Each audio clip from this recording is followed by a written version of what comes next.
책이라는 것은 사람이 읽고 그것을 통해 정보와 지식을 얻고 또 다른 사람들과 또 다른 세계를 만나는 하나의 통로 역할을 하는 것입니다.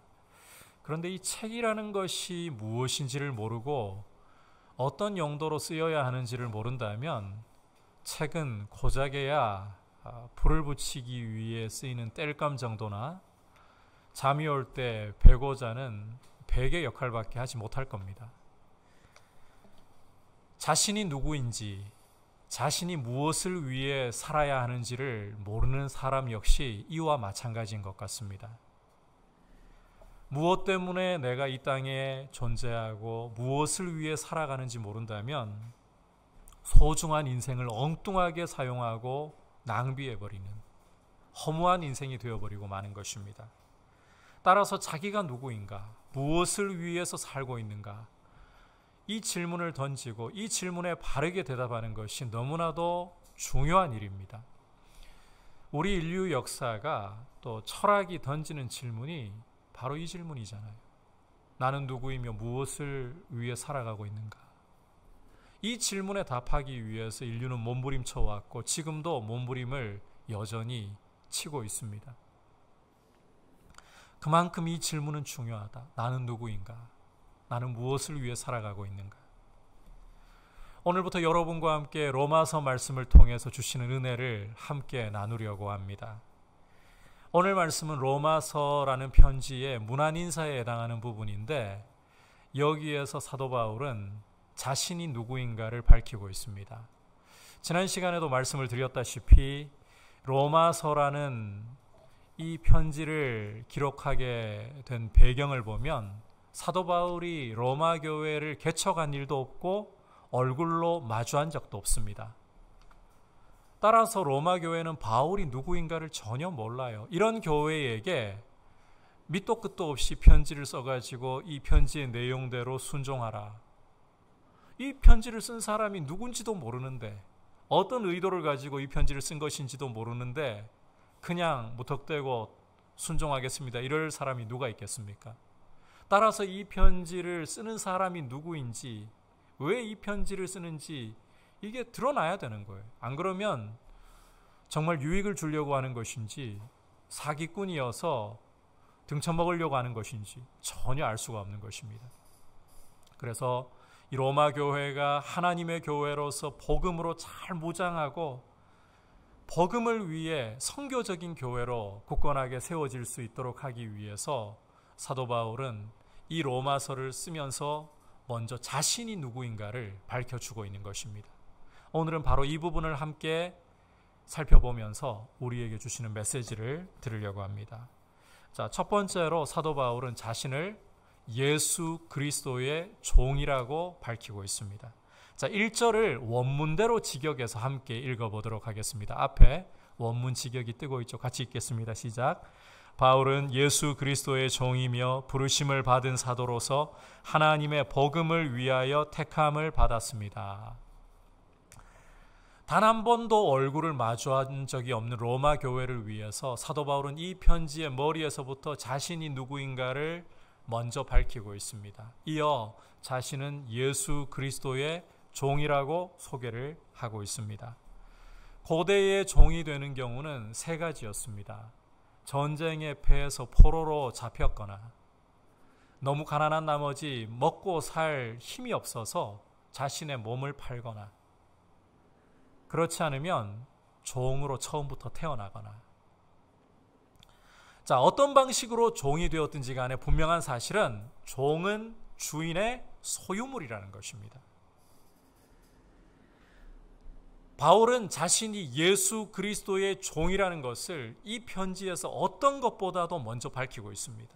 다시 말해 자신이 예수 그리스도의 소유이다라는 것을 어떤 것보다도 먼저 드러내고 있다는 거예요. 사람의 성향이 부끄러운 것은 감추고 숨기려고 하고 자랑하는 것은 드러내어서 자꾸 밝히려고 하는 그런 모습을 가지고 있잖아요. 그렇다면 바울이 자신을 예수 그리스도의 종으로서 가장 먼저 소개한다. 그 말은 바울이 자신이 예수 그리스도의 소유인 것이 너무나도 자랑스럽다. 예수 그리스도의 종인 것이 너무나도 자랑스럽다. 어떤 것과도 비교할 수 없을 정도로 자랑스럽다는 것입니다. 여러분, 어떻게 해서 이 종이라는 사실이 누군가의 소유가 되었다라는 것이 자랑스러울 수가 있을까요? 누군가에게 종으로 속해 있다면, 소유물이 되었다면 자유가 있나요? 속박되어 있잖아요. 그런데 이걸 왜 이렇게까지 자랑하는 것인가? 여러분, 우리 인생이라는 것은 하나님이 처음 창조하실 때에 하나님을 섬기도록, 하나님을 주인으로 모시고 하나님의 종으로 살도록 지으신 것입니다. 따라서 하나님을 섬기지 않고 하나님에게 종이 되지 않는다. 그러면 다른 대상에게 종이 될 수밖에 없어요. 죄의 종이 되고, 정욕의 종이 되고, 마귀의 종이 되고, 세상의 종이 되는 거예요. 따라서 우리 인생의 본질은 종이 된다는 사실이 부끄러운 게 아닙니다. 오히려 누구의 종이 되느냐, 누구의 종이냐, 이게 정말 중요한 문제라는 거예요. 사도 바울은 자신이 예수 그리스도의 종인 것을 당당하게 자랑하고 이 사실이 너무나도 복이 있다라는 것을 드러내고 있습니다. 아울러 이런 모습은 바울이 예수님을 너무나도 사랑한다, 너무나도 사랑한다는 것을 보여주고 있어요. 누군가를 너무너무 사랑하면 입이 가만히 있지를 못해요. 열려요. 자랑이 자꾸 쏟아져 나옵니다. 게다가 누군가를 너무너무 사랑하잖아요. 자발적으로 종이 되어버려요. 이건 우리 주님을 통해서도 볼 수 있잖아요. 우리를 너무나도 사랑하시기 때문에 친히 종의 발을 씻기시고 십자가에 생명까지 주시고, 이렇게 바울은 주님을 너무너무 사랑한다는 거예요.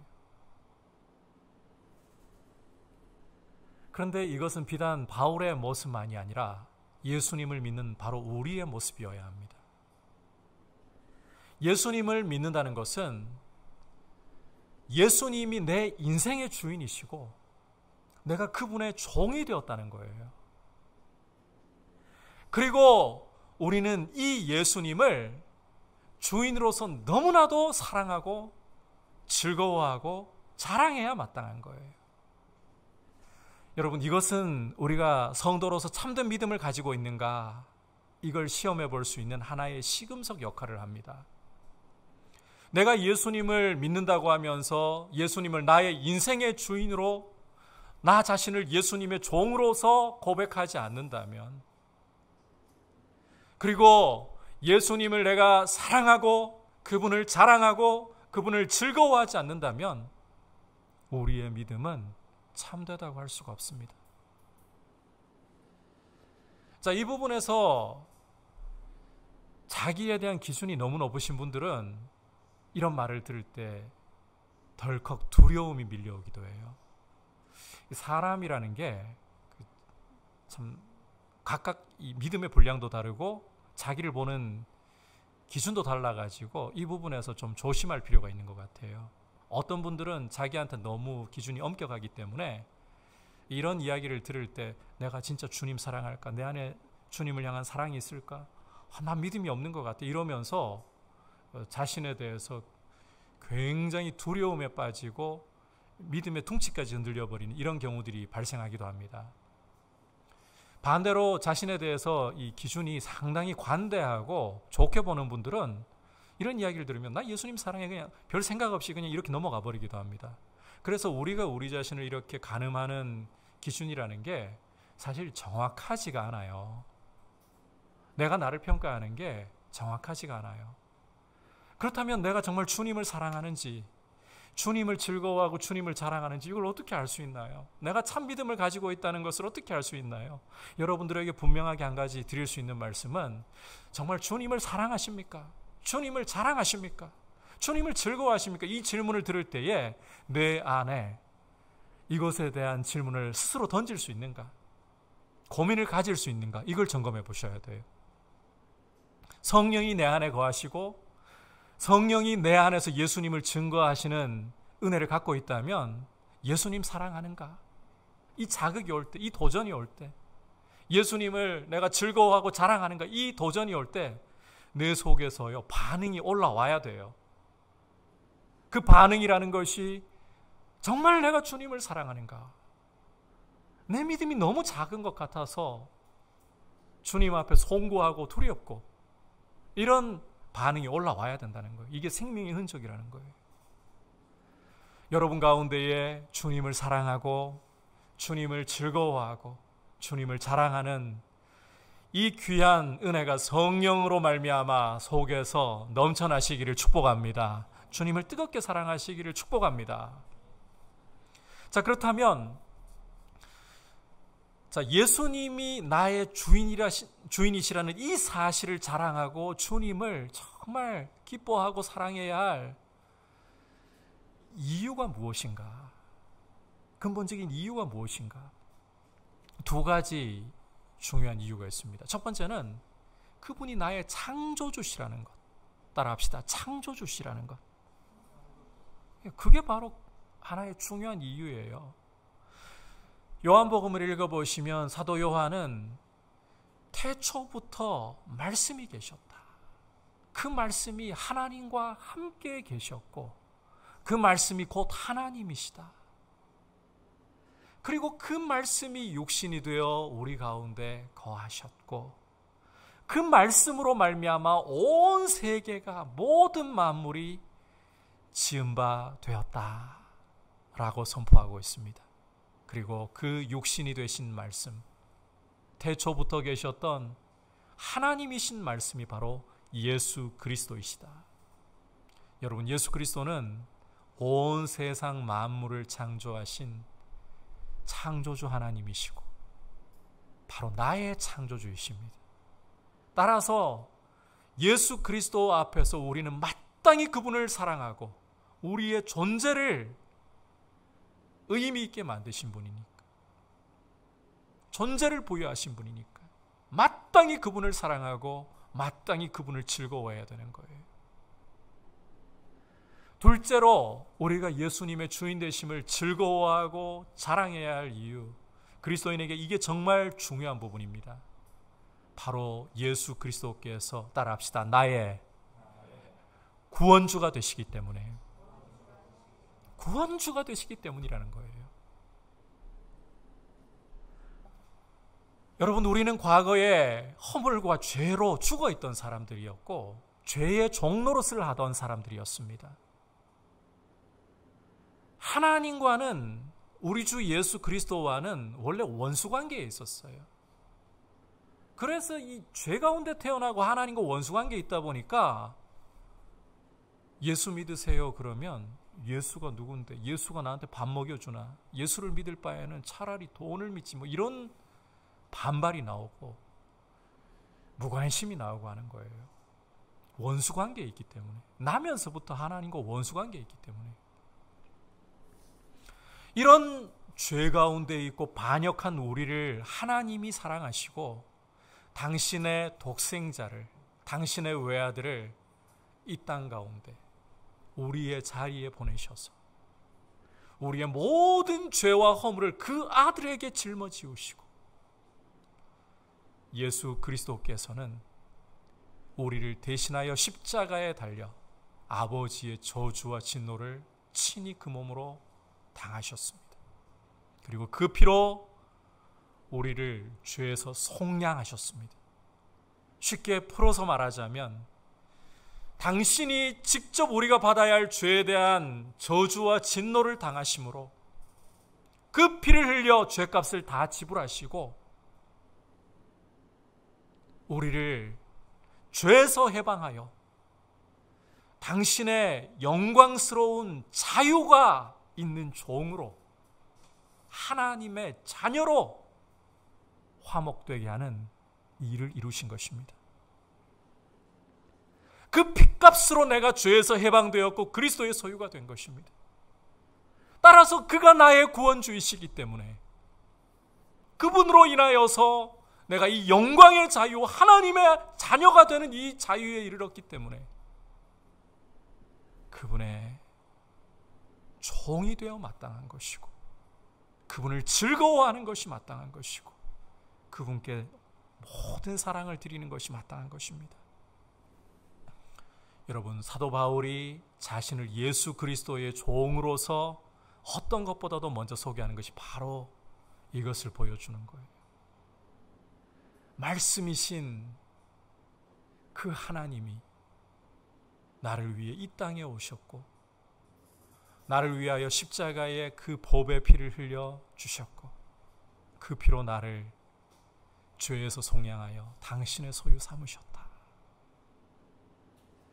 이 은혜가 우리 가운데도 넘쳐서 여러분, 성도로서의 가장 중요한 고백은 나는 예수 그리스도의 종입니다.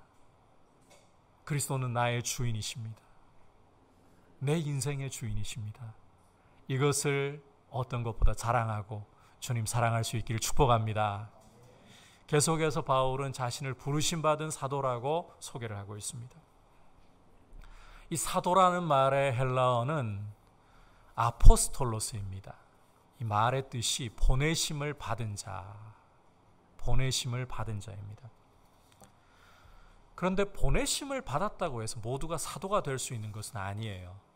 사도라는 이 직분은 두 가지 조건을, 두 가지 자격을 충족시켜야 합니다. 첫 번째는 예수님이 직접 임명을 하셔야 돼요. 교회 안에 있는 오늘날의 모든 직분들은, 목사인 저부터 시작해서 교회 안의 모든 직분들은 주님이 교회를 통해서 주시는 직분입니다. 하지만 이 사도라는 직분은 교회를 통하지 않고 주님이 직접 임명을 하시는 거예요. 사도의 두 번째 조건은 부활하신 예수님을 눈으로 목격해야 된다는 거예요.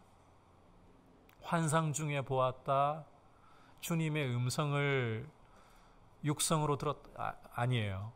눈으로 직접 예수님의 부활을 목격해야 되는 거예요. 이 사도의 직분에는 이런 특별함이 있기 때문에 예수님을 대리해서 교회의 털을 닦는 이런 권세가 주어져 있습니다. 다시 말해서 사도에게는 예수님의 권세가 주어져서 사도가 전하는 말씀은 곧 예수님이 주시는 말씀 그 자체로 여겨야 한다라는 거예요. 따라서 이 사도라는 직분은 계승되거나 추가로 더 세우고 싶다고 세울 수 있는 것 아니에요. 주님이 직접 세우시고 부활을 목격해야 되고 교회의 털을 닦기 때문에 예수 그리스도의 권위를 가지고서. 그래서 예수님의 12제자와 바울이 사도의 전부인 거예요. 절대로 계승되지 않습니다. 로마 가톨릭에서 이야기하는 것처럼. 주목할 것은 바로 이 사도들을 통해서 이들의 지도 아래서 신약이 기록되어서 우리에게 하나님의 말씀으로 주어졌다는 거예요. 이렇게 하나님의 말씀을 성경으로 기록해서 교회의 털을 닦는 역할을 하기 때문에 사도는 아무나 되면 안 된다. 만약에 아무나 사도가 된다면 교회는 성경 이외의 하나님의 말씀이 난무하기 시작할 거예요. 그러면 교회는 더 이상 하나님의 음성을 분별할 수 있는 기준이 사라져버리고 그야말로 이단인지 교회인지 구별이 되지 않을 겁니다. 그래서 여러분이 고린도 전후서라든지 갈라디아서를 읽어보시면 사도 바울이 자신의 사도권에 대해서 굉장히 강력하게 변호하는 말씀들을 읽을 수가 있습니다. 그게 고린도 교회나 갈라디아 교회가 바울을 사도로 대접하지 않으니까 너희가 나를 이렇게까지 무시하니까 너무 서운하다 이런 말 하려고 하는 게 아니에요. 이 사도권이 무너진다는 것은 사도가 전한 복음이 무너진다는 거예요. 갈라디아 교회에서는 이단 교사들이 몰래 잠입을 해가지고 바울이 정말 그 하나님께로부터 난 사도? 말도 안 되는 소리, 바울은 예루살렘 사도들에게, 유명한 사람들에게 복음을 배우고 이방의 복음을 전하다가 그걸 자기 나름대로 각색해가지고 이방인들 지키기 편하라고 오직 의인은 믿음으로만 말미암아 구원을 얻는다.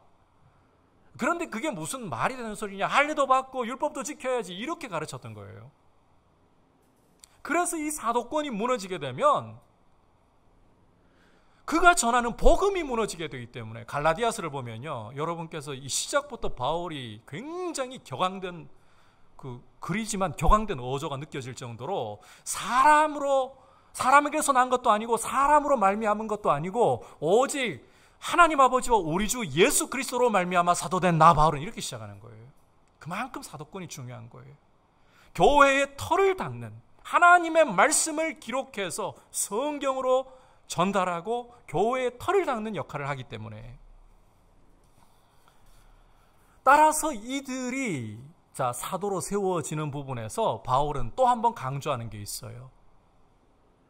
결코 내 자격 아니다. 사도가 되는 거 결코 내 자격, 내 실력 아니다. 어떤 인간의 조건도 아니다. 오직 한 가지, 부르셔서라고 말하는 거예요. 그래서 바울은 자신을 부르심 받은 사도라고 소개를 하고 있는 것입니다. 은혜로 불러주셔서 세워주셨기 때문에 내가 이 교회의 털을 닦는 이 역할의 한 부분을 맡고 있는 것이다. 자, 그렇다면 여러분, 이제 우리가 공부하고 있는 이 로마서라는 편지는 단순히 한 개인이 교회를 위해 보낸 편지 수준이 아니라는 거예요. 이것은 이 로마서를 받아보는 로마 교회나 모든 그리스도인들이 하나님의 말씀으로 경외심을 가지고서 두렵고 떨림으로 순종해야 할 하나님의 말씀이다. 여러분, 교회는 하나님의 말씀 앞에서, 사도가 전한 복음 앞에서 아무리 자기 생각이 뛰어나 보여도, 아무리 자기의 논리와 말이 타당해 보여도 말씀 앞에서라면 잠잠해져야 되는 거예요. 성경 앞에서라면 잠잠해져야 되는 거예요. 이런 태도를 가지고 주님 말씀 앞에 설 수 있기를 축복합니다. 비단 로마서뿐만이 아니에요. 우리에게 주신 66권의 성경이 사도들과 선지자들을 통하여서 주님의 권위로 우리에게 주신, 사람을 통해 기록하게 하셨지만 주님의 권위로 주신 주님의 말씀입니다. 여러분, 이 성경만이 교회의 유일한 권위이고, 이 성경만이 유일한 하나님의 말씀이고, 이 말씀 앞에 교회가 말씀을 감히 자기 생각대로 쪼개거나 분석하거나 파헤치는 것이 아니라, 말씀이 우리를 비추고 말씀이 우리를 분해하고 말씀 앞에 우리가 굴복하며 순복하는 것이 마땅한 것입니다. 이게 부르심을 받은 사도라는 표현이 우리에게 요구하는 태도인 거예요. 우리 편에서의 태도인 거예요.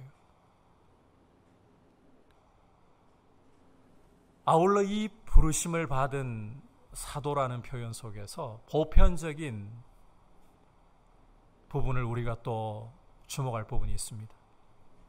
사도라는 말이 보내심을 받은 자. 교회는 사도적이에요. 보내심을 받았다는 의미에서 사도적인 거예요. 주님이 그 피로 우리를 죄에서 구원하셔서 당신의 소유 삼으실 뿐만 아니라 이제는 당신의 대사들로서 세상을 향해 우리를 보내시는 거예요. 우리는 세상 가운데에 하나님 나라의 대사들로 파송을 받은 사람들인 거예요. 우리가 실력이 있고 우리가 자격이 되고 우리가 말 잘하고 우리가 사람들을 잘 설득할 수 있고 변화시킬 수 있어서 천만의 말씀입니다. 따라합시다. 부르셔서 은혜로 불러주시기 때문에 우리는 그리스도의 대사가 되는 거예요. 우리의 자격이 아닙니다. 우리의 실력이 아닙니다. 쇠하지도 않고 흔들리지도 않는 영원한 영광의 나라의 대사로서 하나님이 우리를 은혜로 불러주셔서 세우셨다. 아마 각국의 대사들이 한자리에 모이면 제일 어깨에 힘줄 대사가 누구라고 생각하십니까?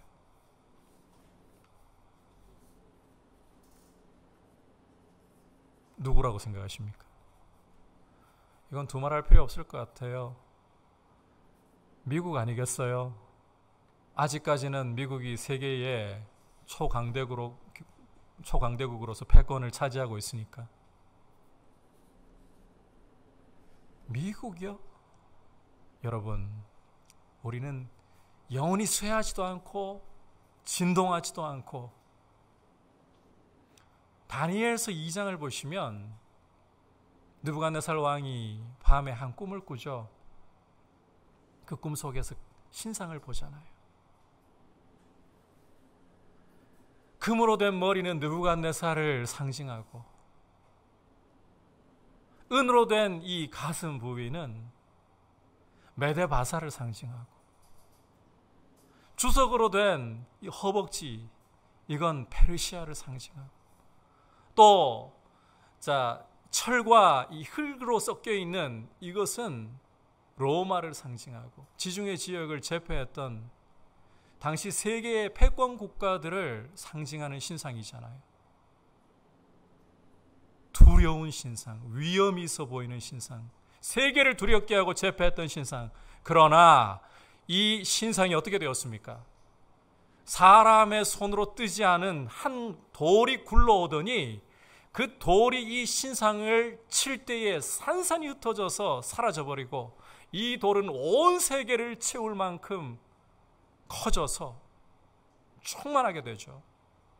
이 돌이 무엇을 가리킨다고 했습니까? 바로 영원한 하나님의 나라인 거예요.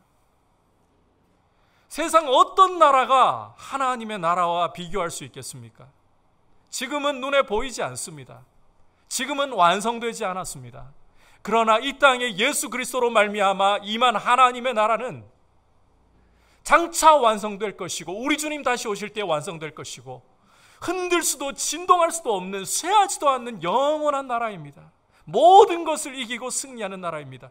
이 나라의 대리인들로서 우리를 세상 가운데 다시 보내셔서 이 나라의 영광을 전하고 이 나라를 위하여 살게 하셨다는 거예요.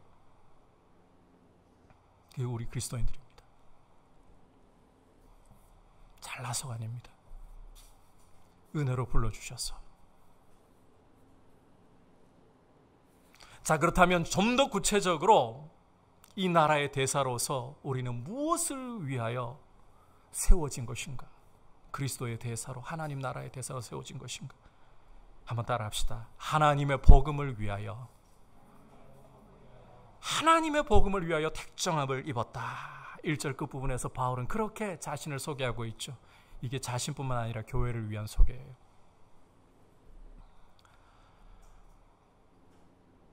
이걸 다시 설명하자면 이제 사도 바울에게 좀 집중시켜서 이야기할게요. 바울이 자기가 예수 그리스도의 종이 되고 예수 그리스도의 부르심 받은 사도가 된 것은 하나님의 복음을 위한 것이다. 이 복음을 위하여 나는 택정함을 입은 것이다. 여러분, 이 세상의 문제는 죄와 사망 권세 아래 있다는 것입니다. 돈이 부족하고 성공하지 못하고 환경이 되지 않아서 천만에요. 여러분, 이 세상의 문제의 본질에는 죄가 도사리고 있습니다. 지금 아프가니스탄은 탈레반에 의해, IS에 의해 두려움과 죽음과 슬픔이 사로잡고 있습니다. 미얀마는 군부 세력에 의해서 지금도 사람들이 신음하고 있습니다. 여러분, 이 아프가니스탄의 문제가 과연 탈레반이 뿌리까지 뽑히고 IS가 흔적도 없이 사라져버리고 미얀마에서 군부 세력이 쫓겨나가기만 한다면 해결될 거라고 여러분은 보십니까? 물론 눈앞에 닥쳐있는 죽음의 두려움, 눈앞에 닥쳐있는 억압은 사라질 수 있을 겁니다. 숨 쉴 수 있는 자유는 올 겁니다. 하지만 제가 단언하건대 이러한 모든 억압의 세력이 사라진다 해도 조심스러운 이야기를 여러분들께 드리는 거예요. 마구잡이로 막 드리는 게 아니라. 단언하건대 또다시 억압과 강포의 질서는 세워지고야 맙니다. 죄가 해결되지 않기 때문이에요. 여러분, 외부에 있는 환경이나 여러 가지 힘이 문제라고 생각해서는 안 돼요. 우리 속에 있는 죄가 세상 문제의 뿌리에 있는 거예요. 세상에 내 주변에 문제를 일으키는 사람이 다 사라진다 해도 내가 남아있다면 내 안에 있는 죄 때문에 나는 문제를 또 일으키고 나의 왕국을 재건할 수밖에 없는 거예요. 이 세상의 문제는 어떤 세상의 제도로도, 어떤 세상의 힘으로도, 어떤 자원으로도 해결이 되지 않습니다. 세상은 이 죄 문제를 해결할 수 있는 힘이 절대로 없고 스스로 해결책을 낼 수가 없어요. 무능력 가운데, 죄 지을 능력 가운데 있는 것 말고는 없어요. 여러분, 죄에 대한 해결은 오직 하나님께로부터 오는 것입니다. 위로부터 오는 거예요. 그리고 이 죄를 해결할 수 있는 유일한 해결책을 성경은 복음이라고 부르는 것입니다. 따라서 이렇게 하나님께로부터 오는 세상의 죄 문제를, 이 인간의 고통과 죽음과 이 악한 질서를 만들어낸 이 뿌리에 있는 이 죄를 해결하는 유일한 길이기 때문에 하나님의 복음이라고 부르는 거예요. 바로 이 복음을 위하여 바울은 자신이 택정함을 입었다, 이렇게 선언을 하고 있습니다. 여러분, 이 택정함을 입었다라는 표현을 우리가 제대로 좀 살피고 가야 되는데, 구별되었다, 이렇게 번역을 할 수도 있어요. 그런데 이 용어가 원어적으로 어떤 것을 상기시키는가 하면 구약의 선지자들 가운데에 예레미야를 하나님이 부르실 때를 상기시키는 표현이에요. 예레미야 선지자를 부르시면서 하나님께서는 내가 너를 모태에서부터 선지자로 불렀다, 열국의 선지자로 불렀다. 따라서 사도 바울은 지금 이 표현을 통해서 하나님의 복음을 위하여 택정함을 입었다는 이 표현을 통해서 내가 복음을 위하여, 이 하나님의, 이 세상을 살리는 하나님의 복음을 위하여 택정함을 입은 것은 구원받고 난 이후에 사도가 되고 보니까 내 열심히 있는 걸 주님이 아시고 복음을 위해서 하려고, 이게 아니라는 거예요.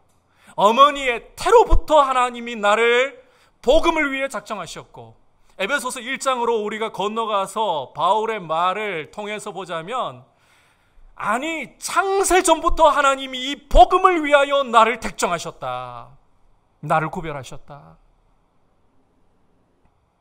어쩌다 보니 덜컥 복음을 위해 살라고 복음을 맡겨주신 게 아니라 영원하신 하나님이 그 작정 속에서, 계획 속에서 나를 이 복음을 위해 세우신 것이다.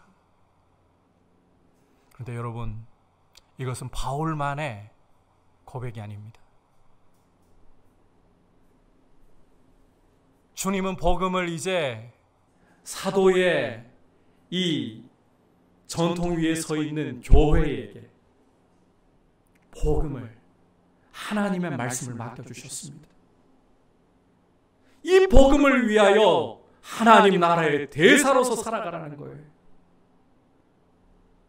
그런데 이것이 우리의 말 잘하거나 남들과 관계를 잘 맺거나 우리가 무언가 남들에게 정말 끌리는 매력이 있어가지고 복음을 전하게 되는 것이 아니라, 우리의 능력이 나중에 나타나서 그렇게 전하게 되는 것이 아니라, 어머니의 태로부터, 아니 영원한 하나님의 작정 속에서 창세전부터 이렇게 복음을 위하여 우리를 택하셨다는 거예요.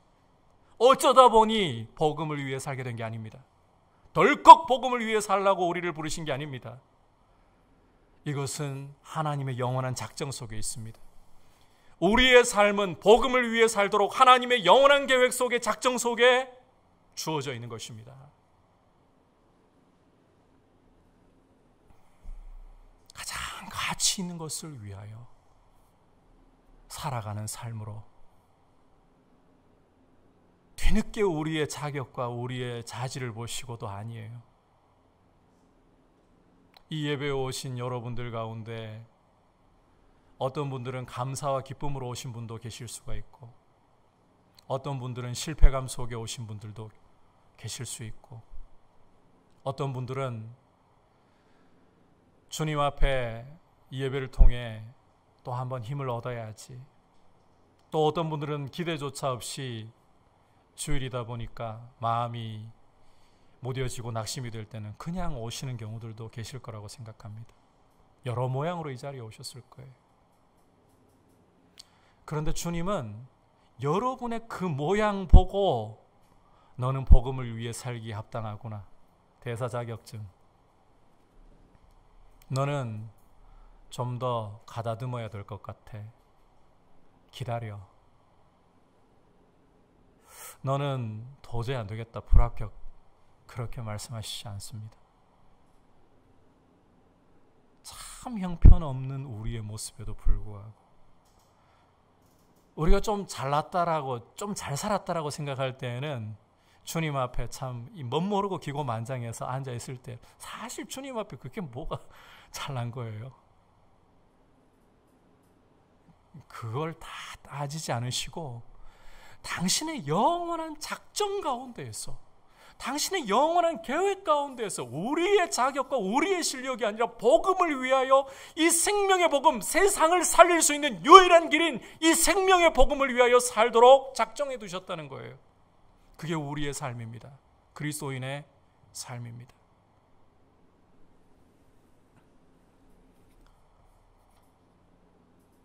여러분들이 무엇을 위해 살고 있는가라는 질문을 받을 때 이 하나님의 영원한 작정과 계획을 생각하면서 주저없이 나는 하나님의 복음을 위해 이 땅에 살아가고 있습니다. 이렇게 주님 앞에 대답할 수 있길 축복합니다. 여러분, 우리의 실력과 재능도, 우리의 직업도, 우리의 모든 것도 바로 이 하나님의 복음을 위하여 맡겨주신 통로들입니다. 내가 있는 자리에서, 내가 하고 있는 일을 통해서 어떻게 하면 이 복음에 합당하게 살아가며 이 복음을 통해, 지금 예수 믿지 않는 사람들이 옆에 있다면 그들은 죽음의 권세에 묶여 있습니다. 마귀의 권세에 묶여 있습니다. 이들에게 이 하나님의 생명의 복음이 이들을 풀어줄 수 있도록, 그러니까 기도하지 않을 수가 없게 되는 거잖아요. 내 힘으로 안 되잖아요. 내 힘으로 안 되거든요.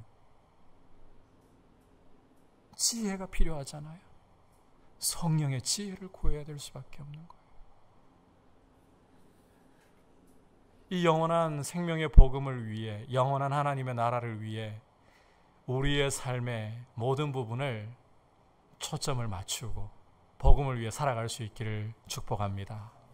여러분, 에콰도르의 식인 부족을 위해 자신의 생명을 던졌던 짐 엘리엇 선교사님은 일기에서 이렇게 말을 남겼습니다. 영원한 것을 위하여 영원하지 않은 것을 포기할 줄 아는 것은 결코 바보가 아니다. 영원한 하나님의 복음을 위하여 쇠할 수도 없고 진동할 수 없는 저 영광의 나라를 위하여서 우리의 삶을 걸음으로 드릴 수 있다는 것은 영광입니다. 결코 바보가 하는 짓이 아닙니다. 이 나라를 위하여서 여러분, 그리스도인의 영광은 내 목소리 다 내는 데 있지 않아요. 그리스도의 영광은 자기의 것을 다 세우는 데 있지 않아요. 죽는 데 있어요. 십자가에서 자기를 깨뜨리신 주님과 함께 자기가 깨어지는 데 있어요. 그리고 주님의 이름이 높아지고 그분의 나라, 참 생명의 나라, 의와 평강의 나라가 충만한 데 있어요. 이것을 위해, 이 영원한 가치를 위해 우리의 삶을 드리고, 여러분, 이것이 결정의 기준이 되어야 합니다. 돈이나 성공이나 우리의 육신의 자랑이 우리 삶을 결정하거나 우리 발걸음을 결정하는 기준이 아니라 오직 하나님의 복음을 위하여 우리의 발걸음이 결정이 되고 우리의 삶이 결정이 되어야 하는 것입니다.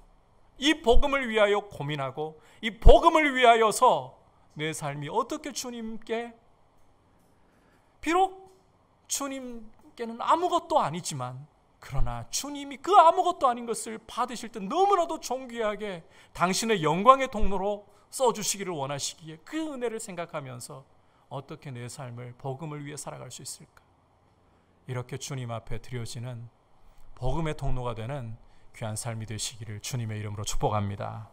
내가 누구인지 무엇을 위해 살아가야 하는지 아는 것은 어떤 것보다도 복이 있습니다. 여러분, 나는 예수 그리스도의 피로 값주고 사신 예수 그리스도의 종이요 예수님의 소유임을 기억하고 그분을 자랑하고 사랑하기를 축복합니다. 나는 예수 그리스도의 부르심을 받은 하나님 나라의 대리자, 대사라는 것을 기억하고 이 영광의 나라를 위하여, 그리고 하나님의 복음을 위하여, 세상을 살리는 유일한 길인 하나님의 복음을 위하여 내 삶을 결정하고 내 삶을 드릴 수 있는 길을 걸어갈 수 있기를 축복합니다. 이제 말씀을 생각하면서 함께 찬송가 315장 주님 앞에 고백드리도록 하겠습니다.